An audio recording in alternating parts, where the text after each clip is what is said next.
ওই ব্যক্তি যার পকেট ভর্তি অর্থ কিন্তু তার খরচ করার মতো জ্ঞান নেই। আমরা আমাদের সন্তানদের শেখাই হাট্টিমাটিম টিম, তাদের খাড়া দুটো শিং, আর কোন কবি কবে মরছে এইসব আলতু ফালতু আজাইরা জিনিস। অথচ আল্লাহ বলেছিলেন, তোমরা সবাই মিলে আল্লাহর রজ্জুকে দৃঢ়ভাবে ধরো আর পরস্পর বিচ্ছেদ হয় না। আসসালামু আলাইকুম এভরিওয়ান, কেমন আছেন সবাই? আমি Hasan Jamil, welcome back again. আজ আমি কথা বলবো পশ্চিমা বিশ্ব কিভাবে ক্ষমতার কেন্দ্রবিন্দুতে আসলো আর মুসলিম সাম্রাজ্য কেন আজও পিছিয়ে আছে। তো চলেন শুরু করি আজকের ভিডিও। পশ্চিমা বিশ্ব আজ শিক্ষা, চিকিৎসা, বৈজ্ঞানিক গবেষণা, মহাকাশ প্রযুক্তি, কৃত্রিম বুদ্ধিমত্তা এবং দুর্ধর্ষ গোয়েন্দা সংস্থা তৈরিতে যেভাবে এগিয়ে গেছে তাদেরকে শুধু আমরা তাকিয়েই থাকি।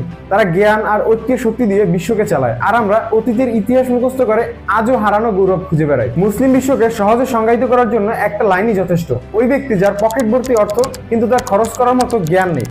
আজ আমাদের মুসলিম বিশ্ব তেল, গ্যাস, স্বর্ণ এবং খনিজ সম্পদে ভরপুর, কিন্তু আমরা এটা জানি না এই সম্পদ কিভাবে ইউটিলাইজ করে নিজেদের সক্ষমতা বাড়ানো যায়। আজ নিজেরা প্রযুক্তি বানাতে পারেনি, নিজস্ব অস্ত্র তৈরি করতে পারেনি, এমনকি একটা মেডিকেল রিসার্চ সেন্টার গড়ে তুলতে পারি না। অন্যদিকে আমরা স্বর্ণদিকে ওয়াশরুম বানিয়ে যাচ্ছি। আপনি সৌদি আরব, দুবাই এবং অন্যান্য মুসলিম কান্ট্রিগুলোর দিকে তাকান, তারা আজ ডুবে আছে অভিজাত্যের অতল গভীরে। একদিকে মুসলিম সাম্রাজ্য আজ ধ্বংসের পথে, আজ গাজায় ইসরায়েল গণহত্যা চালাচ্ছে, অথচ দেখেন মুসলমান ক্ষমতাধর রাষ্ট্রগুলো আজ নিশ্চুপ ভূমিকা পালন করছে। আমাদের মধ্যে আজ একতাবদ্ধতার চরম ঘাটতি রয়েছে। দেখেন, আমরা সংখ্যায় প্রায় 200 কোটির বেশি, কিন্তু বিভক্তি আমাদের অস্তিত্বকে দুর্বল করে রেখেছে। কেউ বর্ণে, কেউ মাঝহাবে, কেউ জাতিতে বিভক্ত হয়ে গেছে। অথচ আল্লাহ বলেছিলেন, তোমরা সবাই মিলে আল্লাহর রজ্জুকে দৃঢ়ভাবে ধরো আর পরস্পর বিচ্ছেদ হয় না।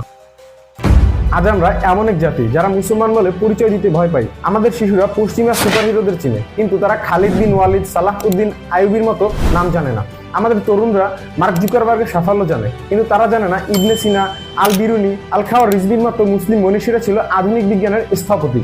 বর্তমান প্রেক্ষাপট অনুযায়ী আমাদের কি কি বিষয় ইমপ্রুভমেন্ট করা দরকার, চলেন সেই বিষয়ে আলোচনা করি। প্রথমত, আমাদের এয়ার টেকনোলজি ইমপ্রুভমেন্ট করা দরকার। সেই জায়গা থেকে তুরস্ক আজ অনেক বেশি পরিমাণে এগিয়ে গেছে। তারা আজ বিশ্বমানের ড্রোন তৈরি করছে। তাদের সাথে অন্যান্য দেশের কোলাবোরেশন করে আরো ভালো কিছু তৈরি করা দরকার। মিসাইল তৈরিতে ইরান সবচেয়ে বেশি এগিয়ে, অন্যান্য দেশের উচিত তাদের থেকে সাহায্য এবং সহযোগিতা নেওয়া। দ্বিতীয়ত, আমাদের দরকার দুর্ধর্ষ গোয়েন্দা সংস্থা তৈরি করা। রিসেন্টলি ইরানে যে ভয়াবহ হামলা চালানো হয়েছে তার পেছনে ইসরায়েলের মোসাদের গোয়েন্দা তৎপরতা সবচেয়ে বেশি কার্যকর ছিল। উন্নত, বুদ্ধিমান এবং সক্রিয় গোয়েন্দা সংস্থা তৈরির জন্য আমাদের দরকার জ্ঞানী, গুণী, শিক্ষিত এবং দেশপ্রেমিক নাগরিক। এই জায়গাটাতে আমরা ইসরায়েলের দিকে তাকালে বুঝতে পারবো এত অল্প জনশক্তির দেশ হওয়া সত্ত্বেও তাদের সন্তানদের তারা কিভাবে এতটা দুর্ধর্ষ করে গড়ে তুলছে। পশ্চিমারা তাদের সন্তান জন্মের পর থেকেই এমন দৃষ্টিভঙ্গি তৈরি করে কিভাবে তাকে আত্মনির্ভর, ক্রিয়েটিভ এবং বাস্তব জগতের জন্য প্রস্তুত করা। ছোটবেলা থেকেই তাদের সন্তানদের যুক্ত করে দেওয়া হয় নানা ধরনের কাজের সাথে।